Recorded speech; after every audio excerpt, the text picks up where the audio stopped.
সুষ্ঠু নির্বাচন এবং সেনাবাহিনী এই দুটি অবস্থানের উপর বেস করেই আওয়ামী লীগ ভবিষ্যতে নিয়ার ফিউচারে আবারও দেশের প্রতিনিধিত্ব করতে পারবে। বন্ধুরা, আজকে যে টপিকটি নিয়ে কথা বলছি খুবই ইন্টারেস্টিং একটি টপিক, যে আওয়ামী লীগ বা প্রধানমন্ত্রী শেখ হাসিনা কীভাবে আবারও খুব শীঘ্রই আসন্ন নির্বাচনে জয়লাভের মাধ্যমে বাংলাদেশের প্রতিনিধিত্ব করতে পারে।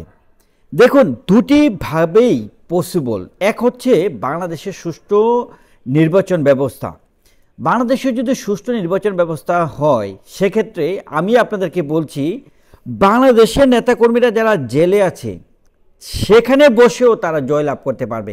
আমি কি জন্য এত কনফিডেন্টলি এই বিষয়টা বলছি, বন্ধুরা খেয়াল করে দেখুন, গত 6 মাসে বাংলাদেশে যে পরিবেশের সৃষ্টি হয়েছে, বাংলাদেশের মানুষের মধ্যে প্রধানমন্ত্রী শেখ হাসিনাকে দীর্ঘ সময় ধরে প্রতিনিধিত্ব করতে দেখে যারা কিনা প্রধানমন্ত্রী শেখ হাসিনার প্রতি বিরক্ত ছিল এবং প্রধানমন্ত্রী শেখ হাসিনার দিকে মুখ ঘুরিয়ে ফেলেছিল, তারা আজকে প্রধানমন্ত্রী শেখ হাসিনার জন্য হাহাকার করছে।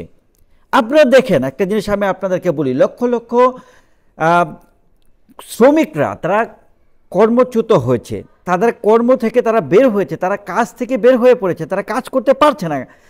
খেয়াল করে দেখেন কতগুলো কারখানা বন্ধ হয়েছে। আপনারা খেয়াল করে দেখেন, কিছুদিন আগে টক শোতে বলছিল যে সবজির দামের চেয়েও কম দামে নারীরা বিক্রি হচ্ছে।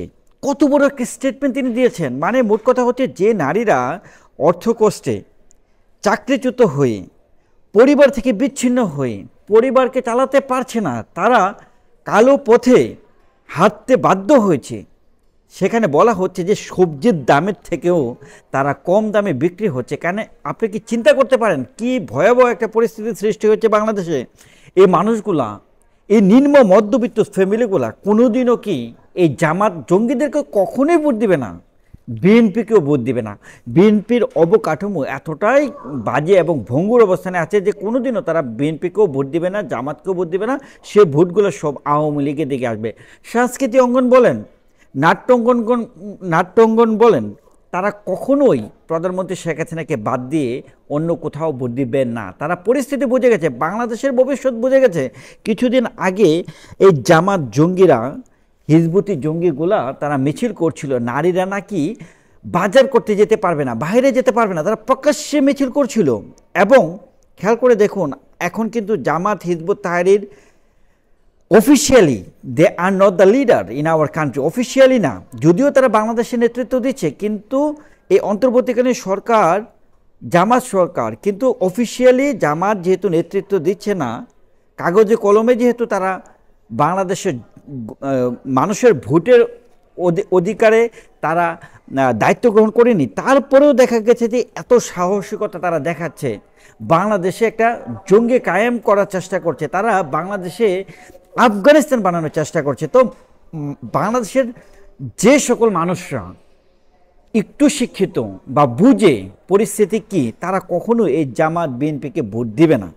আমি বলছি, তারেক রহমান এখন পর্যন্ত বাংলাদেশে আসতে পারেনি। আপনি কিভাবে ভাবেন যে বিএনপিকে তারা এতটা সহজভাবে হ্যান্ডেল করবে? না, আমি তো মনে করি যে আওয়ামী লীগের আন্দোলন করে, যুদ্ধ করে, বিদেশি প্রেশারের মাধ্যমে, যে কোনো মূল্যেই হোক আওয়ামী লীগ চাবে তাদের রাজনীতি অঙ্গনে বাংলাদেশের প্রতিনিধিত্ব করার জন্য। কিন্তু বিএনপির অবস্থাটা দেখেন, তারা কোথায়, তাদের অবস্থান বাংলাদেশে কোথায়, কোন জায়গায়, আমি তো দেখতে পাচ্ছি না।